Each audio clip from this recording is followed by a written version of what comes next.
यह इमेज भारतीय संविधान के निर्माता, महान समाज सुधारक और विद्वान डॉक्टर बी.आर. अंबेडकर, बाबा साहब के जीवन के विभिन्न महत्वपूर्ण चरणों और उनके ऐतिहासिक आंदोलनों को दर्शाने वाली तस्वीरों का एक कोलाज है।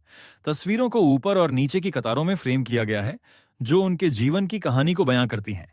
यहाँ हर फ्रेम की डिटेल दी गई है। ऊपर की कतार बाईं से दाएं। पारिवारिक तस्वीर, इसमें युवा भीमराव अंबेडकर अपनी पहली पत्नी माता रमाबाई और अपने बेटे के साथ नजर आ रहे हैं। यह उनके शुरुआती पारिवारिक जीवन की एक दुर्लभ झलक है। पढ़ाई और विमर्श, इस ब्लैक एंड व्हाइट तस्वीर में बाबा साहब कुछ लोगों या छात्रों के साथ बैठकर गंभीर अध्ययन या चर्चा करते दिख रहे हैं, जो शिक्षा के प्रति उनके समर्पण को दिखाता है। लाइब्रेरी में अध्ययन, बाबा साहब अपनी विशाल निजी लाइब्रेरी में बैठकर लिखते हुए दिख रहे हैं। वे दुनिया के सबसे पढ़े लिखे राजनेताओं में से एक थे और किताबों से उनका गहरा लगाव था। महाड़ सत्याग्रह, राइट टू वाटर, यह एक बेहद ऐतिहासिक तस्वीर है। इसमें लोग हाथ में राइट टू वाटर, पानी का अधिकार का बैनर लेकर मार्च कर रहे हैं। ये 1927 के प्रसिद्ध महाड़ सत्याग्रह को दर्शाता है, जहां उन्होंने दलितों को सार्वजनिक तालाब, चवदार तालाब से पानी पीने का हक दिलाने के लिए आंदोलन किया था।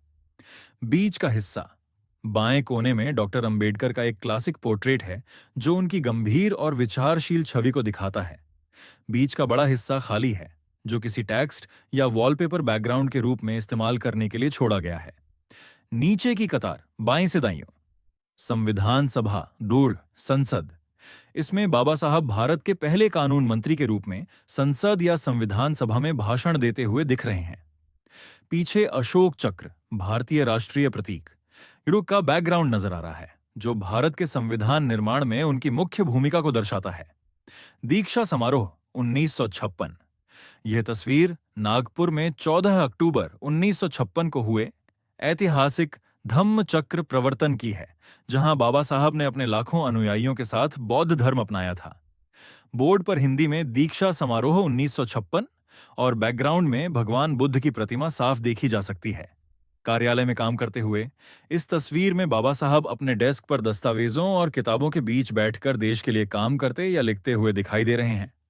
महापरिनिर्वाण, अंतिम विदाई, यह उनके निधन 6 दिसंबर 1956 के बाद की भावुक कर देने वाली तस्वीर है।